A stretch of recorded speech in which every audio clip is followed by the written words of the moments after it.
எல்லாருக்கும் வணக்கம். நம்ம இப்போ பார்த்தீங்கன்னா அந்த கொணக்குச்சி பாடா குரு வணக்கத்தில் இது வந்து சண்டை பயிற்சிக்கும் வந்து நம்ம இது பயன்படுத்தக்கூடிய சலாம்பரிசை தான். ஸோ இதில் ஒரு பிரிவாக வந்து நான் உங்களுக்கு ஒரு ஸ்டெப்பாக வந்து தெளிவாக சொல்லித்தர்றேன். அது வந்து நீங்கள் என்ன பண்ணுங்கள், ப்ராக்டிஸ் பண்ணுங்கள். ப்ராக்டிஸ் பண்ணால் தான் நம்ம எல்லாமே தொடர்ந்து வந்தால் மட்டும்தான் ஒரு சிலம்பம் வந்து ஒரு கோர்வையாக ஒரு பாடமாக நமக்கு அழகாக தெரியும்.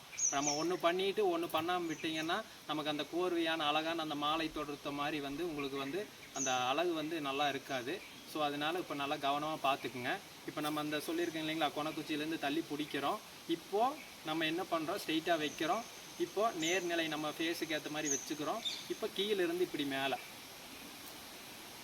இந்த மாதிரி வந்து ப்ராக்டிஸ் பண்ணிக்கோங்க.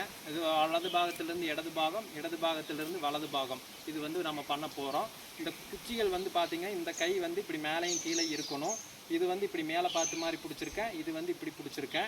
இப்போ கீழே வந்து நம்ம ஷோல்டர் ஒட்டின மாதிரி தான் வந்து ஒரு குச்சியில் வந்து வரணும். அப்போ தான் நம்ம எதிரி கொட்டிருந்து தப்பிக்க முடியும். நம்ம வாக்கில் இப்படி மேலே இப்படியெல்லாம் விட்டு எடுத்துகிட்டு இருந்தோம்னா என்ன ஆகும்னா அடித்து போடுவாங்க. புரிஞ்சுதுங்களா? அதனால் என்ன பண்ணுறோம், எடுக்கும் போதே நம்மளோட குச்சி வந்து பார்த்திங்கன்னா நம்மளோட ஷோல்டர் உடம்பு ஒட்டி தான் வரணும். எல்லா சுற்றுமே பார்த்திங்கன்னா நம்மளுடைய உடல் வந்து ஒட்டி தான் வரணும்.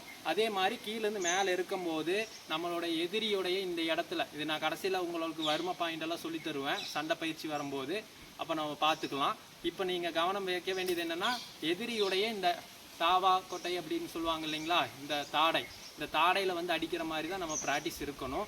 இப்போ பண்ண போகிறோம், பார்த்துக்குங்க. கீழேருந்து மேலே வலது பாகத்தில் பின்னாடி விட்டு இப்படி மேலே எடுக்கிறோம். அதே மாதிரி இந்த மாதிரி. புரிஞ்சுதுங்களா? இது நல்லா ப்ராக்டிஸ் பண்ணிக்கோங்க. எவ்வளோ ஸ்பீடாக வருதோ அவ்வளோ ஸ்பீடாக பண்ணிக்கோங்க. அதே மாதிரி மேலேருந்து கீழே தலையில் அடிக்கிறோம். இந்த உச்சி இருக்கு இல்லையா, உச்சியில் அடிக்கிற மாதிரி வரும்.